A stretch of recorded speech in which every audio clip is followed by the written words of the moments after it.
এটা হচ্ছে আটার প্যাকেট, দেখতে পাচ্ছ। আটাটা এইভাবে মেখে গোল্লা করে নিয়েছি। এবার বেলা শুরু করব। এইভাবে গোল্লাগুলোকে বেলে নিচ্ছি। কড়া গরম হয়ে গেছে, কড়ার মধ্যে রুটিগুলো তুলে দিয়ে এইভাবে উল্টে নিচ্ছি। রুটি এইভাবে দু পিঠ হয়ে গেলে ওর মধ্যে আবার রুটি চাপিয়ে দিচ্ছি।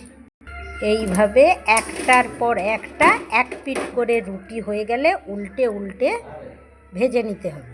এইভাবে রুটিগুলো ভেজে নিয়ে গ্যাসের মধ্যে ফেলে উল্টে পাল্টে ভেজে নিচ্ছি। এইভাবেই রুটিগুলো উল্টে ভেজে নিলেই রুটি তৈরি।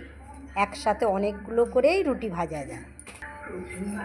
এইভাবে দেখতেই পাচ্ছ কত সুন্দরভাবে রুটি তৈরি হচ্ছে। তাহলে এইভাবে গ্যাসের মধ্যে রুটিগুলো সব ভেজে নিতে কত সুন্দর রুটি তৈরি হয়ে গেল। আজকের মতো টাটা।